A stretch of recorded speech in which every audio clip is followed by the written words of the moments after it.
Watch God. And let me help somebody. Most people, our ancestors, when they work, they work for pennies on a dollar per hour. Anybody want to shout out what your grandmama's wage used to be? Huh?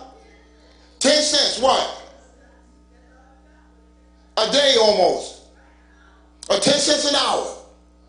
Okay, now let's put that in perspective. 10 cents an hour. That's real, right? 40 hours a week, right? Come on. 40 hours a week, what you got? What's that, $4? $4 a week. You get paid bi-weekly. So you make $8 up every 2 weeks. Uncle Sam won't come in and get some of that from you. So your net pay, let's say your net pay is $5.33 every 2 weeks. That's your pay. Then you go to the pump and gas is, how much is it today? No, gas ain't, that's at Firestone. Gas ain't that high, is it? That's at five, two something. Yeah, that's in Chicago, man. That ain't here. I'm talking about here, not in California. Yeah, $2.79, $2.39. Regular is $2.39. That brother's about $4.70. That was in Chicago. So gas is $2.39, $2.59. Okay, you got $5.38.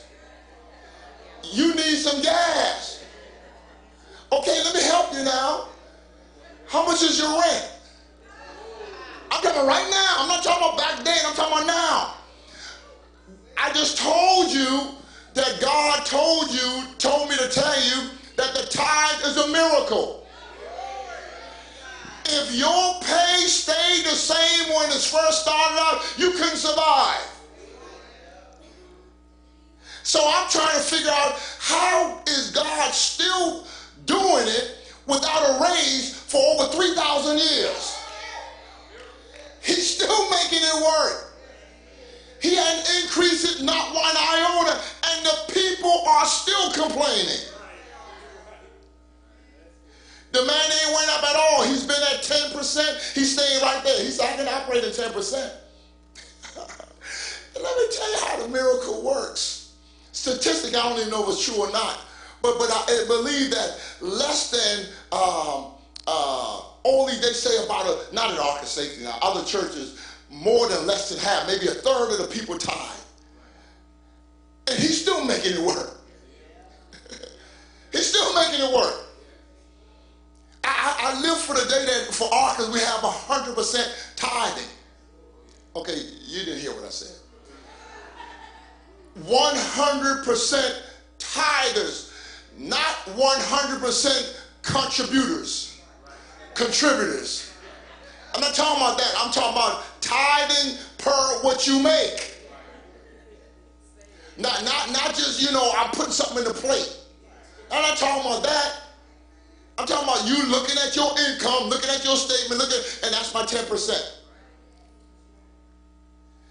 It would be scary if a church would get on one accord with tithing. Nothing would be withheld from us. Nothing. It would be millions. But here's what happens with tithing that we don't get. I've said this to you before. I'm going to keep it simple. See, what happens is what the Lord does with the tithe. I'll just use an example and then we'll get away. This is a great question. What the Lord does, he takes the tithe, and I'll give it to my sister. He says, okay, you've worked. I'm going to have, who do you work for, Sister D? Wells Fargo. You work.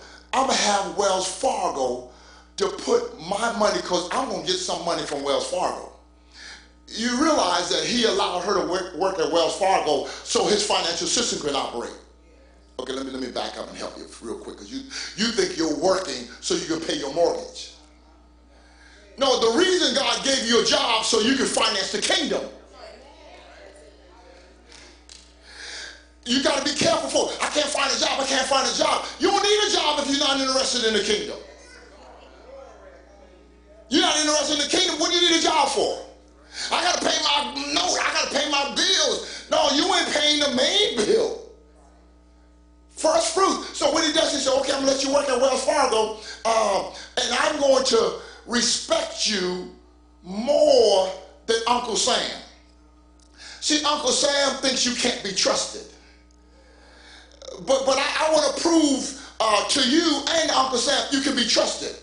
So Uncle Sam is going to take his money off the top before you get it. And his name is MO Tax, FICA, all those kind of, they get them off the top. And so when you can't be trusted, folks take up the top. God said, I want to trust you, so what I'm going to do, I'm going to cause Wells Fargo to give you my money. Now watch scripture. God says in Malachi, he says, Donna, bring all the tithes to the storehouse. Listen, he didn't say mail it, he didn't say ship it, he didn't say fly it, he said bring it. Why? I want you to still have the biblical principle of not forsaking yourself, the assemblies of ourselves together. Let's come and rejoice. Let's have a harvest. Let's have a celebration. Let's worship around the giving.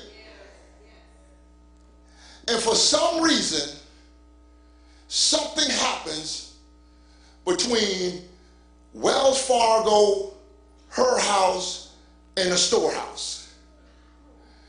There's just too many things in between.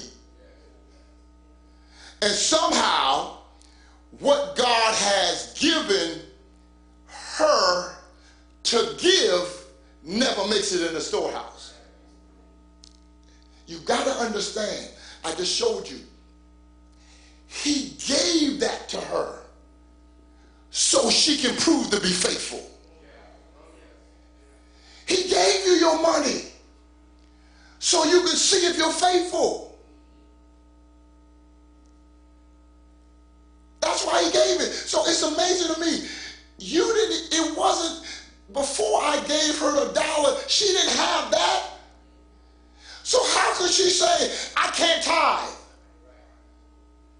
What do you mean you can't tithe? I gave it to you. You know why they say they can't tithe? Because she don't went somewhere else with the man's money. So when tithing times come, she don't have the dollar. Watch scripture now. The Bible says, will a man, if I gave Donna my dollar and I told Donna, bring the dollar to me, and I'm talking natural, dollar, here Donna, take this money, because I don't know where I'm going swimming, and I don't want my money to get wet, so take my money, and then I'll meet you at church on Tuesday, tonight later on, bring my money, Donna, and give me money at church. Donna comes to church, and you know I'm looking for her. And I say, hey Donna, hey pastor, no, don't hey, where's my money? Okay, let me help you with something else that's real critical. Let me help you with something because we act like we don't know. Let me help you. Let me help you. I'm not talking about me because I got more grace. I like to think than most people, so don't say, oh, that's talking about me. No. When you owe somebody, particularly money, they remember. 2 days, 20 days, 2 years, 30 years, every time they see you, they are reminded, you got my money. Now you can walk around here and act like you done forgot and don't remember if you want to, but they do remember. It don't even go for money. Whatever is out there, they say, you know what? She ain't gave me back my shoe yet. And you prancing around acting like you forgot. They never forget. The person who you owe, I promise you, they remember. And as believers, you're really working on their spirituality and their Christianity because they're trying to stay spiritual and watch you every week. Remember, I told you, not me now, so don't trip. I give folks stuff all the time, and if you pay me, you pay me. If you don't, you don't. I say that, but my wife said no. Yeah, but anyway, but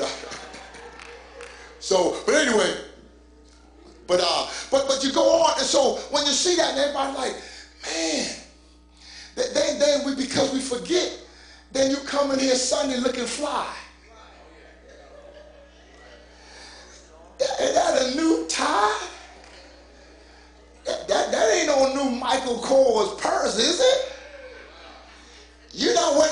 you another weave?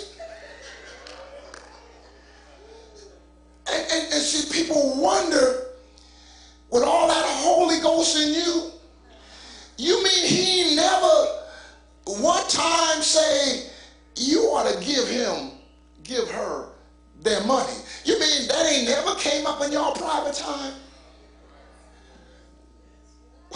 It's something God told me when I was coming. What he does, he's the only person I know like this. He gives you in advance what he's going to ask you for.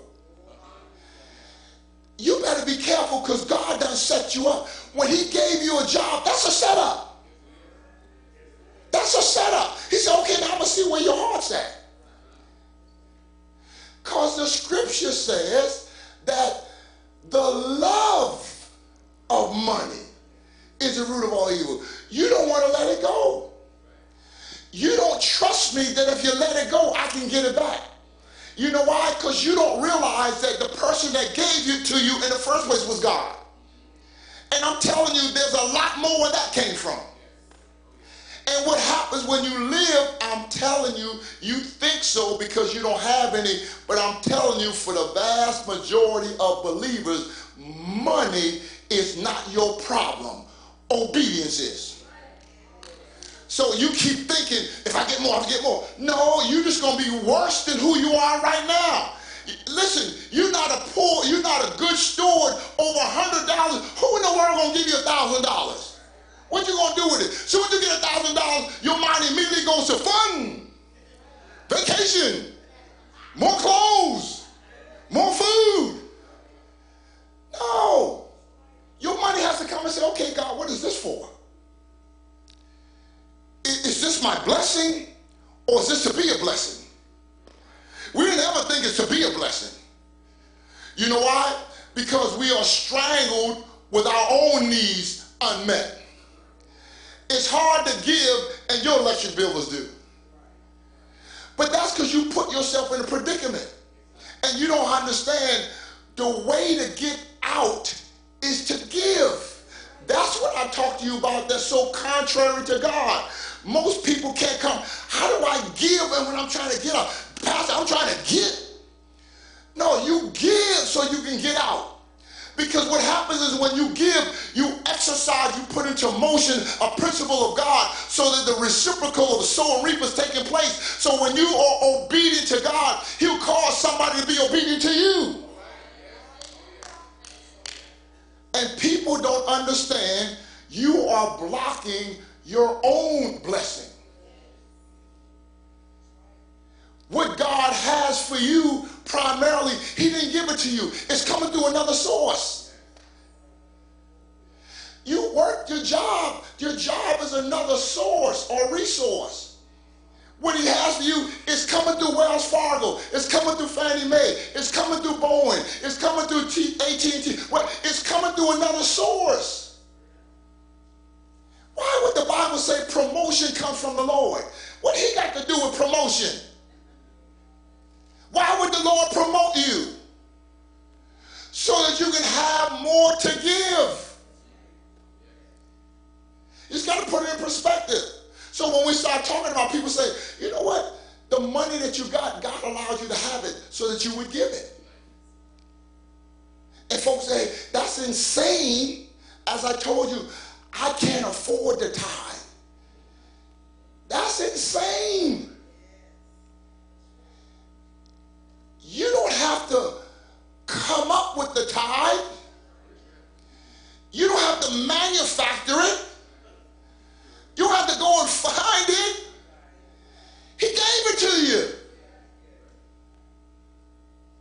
How can you not afford to just give what was already his? Because the way he puts it in the system, if you're not taught correctly, you can't see. You ought to be at a point now when you work. You ought to be at a point now where you understand everything you get, only 90% belongs to you, technically. You ought to do that right off the bat. Then you won't get in trouble. You go right there. So I get $1,000. Ooh, I only got 900. You have to change the way you think. I got 1,000. No, you don't. You got no 1,000, you got 900. 900, that's all I got. Because I know 100 is gone. It belongs to God. You know what you're doing when you do that? When you get that, you're really saying, God, I thank you for the 900. In all things, we ought to give thanks. God, I thank you for the 900. Now, I needed 1,000, but I thank you for the 900. You cannot take the 1,000, pay your bills, rob God the 100, and think you're going to be all right. Now, let me help you with this as well. I don't teach it because it's too complicated to get into. But God has a system also that you owe God. So all the tithing you steal, God still wants that back. You can borrow that from God, but then you're going to have to borrow with interest, and then he wants that returned back to you again. So he's serious about his money. We just rob God and say, oh, he's big God, he don't need it. He got the streets are paved with gold. What do you want with my little $10? But you're not spiritual enough to know that when you start petitioning God for things, you ought to be wise enough and discerning enough to know that ought to come back up in your spirit. You ought not be that disrespectful to pray to God, ask God for healing, deliverance, whatever, and you robbing them every week. That's crazy. You've grown insensitive to the spiritual principles of God. Because I'm telling you, if you ever get filled with His Spirit, He'll remind you, wait a minute now.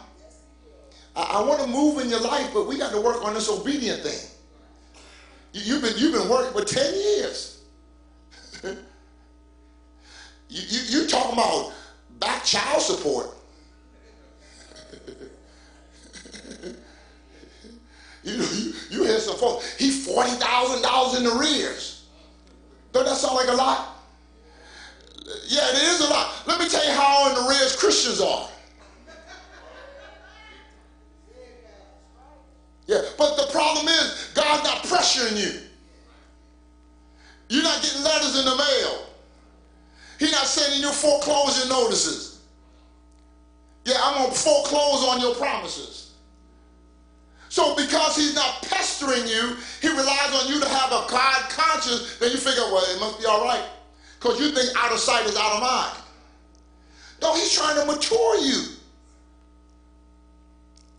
Mature you. I go over, maybe I can say I go overboard, but when you become God conscious, I realize God only allowed somebody to bless me so I can bless him. I realize that. And so to keep it rolling, then I do my obedience. I'm telling you, folks come, I get a gift card. That's not tangible money, but it is money. A $50 Red Lobster gift card is how much? $50. You can't act like, ooh, no. So before I go to Red Lobster, you know, it was amazing. Now that card is hard plastic. I got to reach in my pocket and pull out a $5 bill. If your thinking is not right, you think you just reduce your whole income by $5. No, Mr. and Mrs., you are $45 richer. You got to change the way you think. I'm not tricking you. I'm telling you the truth. Somebody gave you a $50 gift card. I'll make this deal all day long. Anybody, you give me a $50 gift card and then I give God $5. I'm good. That's a good deal. Give me a $100 gift card. Cool. I'll reach in my pocket and give God 10. I'm good. I'm $90 better. But that card, that's money.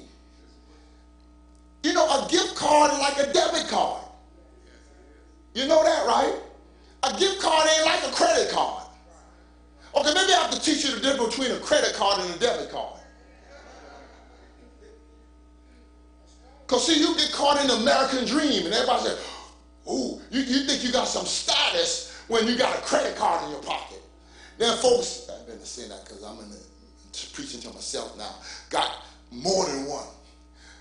But I'm telling you, I got more than one credit card, but more than one credit card don't have me. I can go through, I don't know how many credit cards, double-digit credit cards, but I'm telling you, I understand now the principles of God, how credit cards work. I use the credit card, but I know they don't like me using the credit card, though they're sending me notice to get more credit card, because my credit card is always paid in full in 30 days. They don't like that, the banks, because they don't make no money off of me. I'm using their money for 30 days, and I'm going to give it back to you. They're like, no, sir, you don't have to give it all back. Just send us $25. No, I done charged $2,000. And so you look at it and say, ooh, I done charged $3,000. Then the bill comes in, just send me 25. How many know you got 25, you don't have 3,000? Well, you didn't have 3,000 when you spent 3,000. Remember I told you money ain't your problem, stewardship is. And so you're going to sit right there now, you got 3,000, if you somebody sit down and calculate, you'll be tripping. You know, purchase the shoes for $250, you got the shoes, now you're going to make a $10 a month payment for the shoe. By the time you pay up that $250 shoe, that shoe costs you $2,000. When you pay off, it's $2,000, the heel done broke, the sole done ran down, it's already ripped on the leather, and now you have a $2,000 worthless shoe. You know why? Because you wanted it, and when did you want it? Yeah, I want it on sale. It's on sale, Pastor. This is the last day. You got cash? Got a debit card? Yeah, you ought to put your credit card away. Get you a debit card. Because I'm telling you, debit is like what do you call this? Computer programming, the whole thing. Debit is nothing in, nothing out. Yeah, you don't call your bank on your debit card to increase your limit. Sir, this is a debit card. Yeah, I know. Can you increase my limit? They said, no, can you make an increased deposit? God's trying to help you. I think debit cards is of God. Which means if you got $10, how many debts you got? You got $10. I got a $10,000 card. Oh, you in trouble. You in trouble. Because you just pop that plastic out, bam, bam. And so you got to be disciplined. And I don't teach this because everybody ain't disciplined, but I don't even think that Dave Ramsey and them teach this, but I operate on my principle. I'm a 0% dude. I'm all day long. See, but I'm disciplined because I'm going to do 0% and forever 6 months or 12. I don't care if it's $100. I'm going to do, then I'm going to tag it, then I'm going to make my monthly payment. By the time that promotion's over, you got your money. See, some of y'all, I'm going to do 0%, and them jokers catch you out there when you don't pay it all off, then that interest been accumulating all the while, and that thing choke you. Pastor, I went and got that, it was no money down. That's a catch. It's the reason there was no money down. No money down today. Yeah, a couple months from now, they know. Then your credit all messed up, all jacked up, then we're in need. That's just a long way around. You ought to tithe. Yeah, that's the principle of God. The church don't have a product. We're not peddling anything in here. We're not selling shoes, diamonds, coats, socks. We're not selling that hair. We ain't selling none of that. And what people don't understand, and that's why folks say, all right, you go on all that church and giving that man all your money. See, they don't understand. The man, not the pastor, the man gave me the money. I'm just going back and giving him what he gave me so he keep giving me. That's the principle. So it's always been there. And God's going to make it work with however he does. I'm telling you, there ain't no secret. Your pastor, don't let nobody trip you. Pastor is nowhere close to a millionaire. I ain't even a thousandaire. Talking about a millionaire. But I'm telling you, I don't know how he makes my money work. God is my witness. He's able to stretch things like you don't believe. Okay, I'm telling you what I know. Full disclosure, one of the reasons that we were able to purchase this building is because I understood the principles of God. I'm telling you, in the natural, there was no way the amount of people we had could have afforded what our mortgage was for this building when we got into it 13 years ago. No way in the world. I knew that naturally, but I had to step into God spiritually. And so the Bible teaches me, except God builds a house, they that build it labor in vain. If God didn't call it to its existence, then you better not get into it. So I knew, I said, God, you called this. I can't even pay for this by myself. And so I was telling God when it started, I said, you know what? You ain't got to prove nothing. I'm good. Let's just get a one room. We can stay where we are. We can afford the embassy suites. We can handle that every month. There's been enough time. And so that was a God took us from, we was at the embassy suite. So that was a part of living paycheck to paycheck. Because we could pay the embassy suite out of the tithe and offering that y'all gave every week. It was only been a few of us. And if I needed to kick in another $2 or $3, then we can make that work. So I'm thinking, okay, God, that's good. Put us over there. We're in the embassy suite. We can pay. We got just enough to pay us every week to come. He said, okay, but I'm going to take you out of just enough to not enough. Why? What? God, wait a minute. We got just enough. I know. I'm going to take you out of just enough to not enough.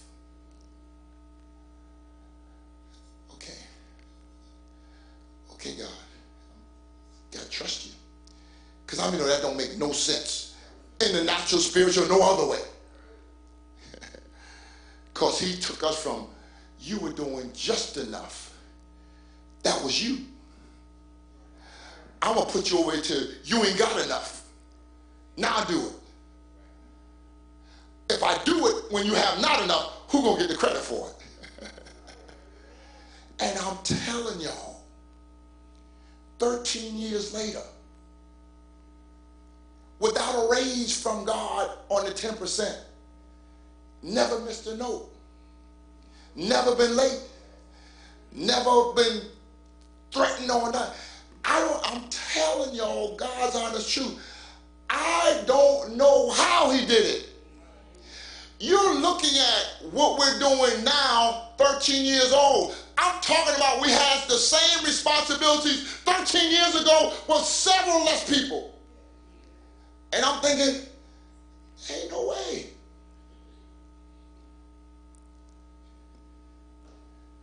But if you be faithful over a few things, I'll make you ruler over many. All you got to do is obey. And I'm telling you, obey systematically. I'm talking about obeying, don't get tripped up. Because you don't take vacations from tithing. You can go on vacation, but your tithe don't go on vacation. Because the reason you're able to go on vacation is because he gave you the resource to go on vacation. Don't nobody go on vacation broke. I mean, even if you go to Branson or you go over to Wentzville, you still got, you don't pay something. And so when you become faithful, all I'm saying is you become God conscious. So okay, God, I'm going on vacation, and but this is my tithe right here, and I know how things roll. So what I figure I'm going to do, I better just while I'm gone, because I know me, I can't trust me. So let me put my tithe. I'm gonna leave this at home. This ain't even going on the plane. That's going to stay at home on the dresser. Actually, you know, as a matter of fact, let me call Minister Gaines and get the address and buy me a stamp. I think I'm going to mail this, because if I come back home a little short.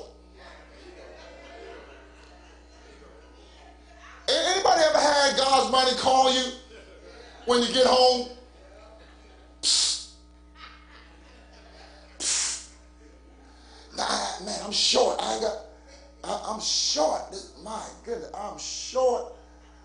I'm so short this month. How much I need?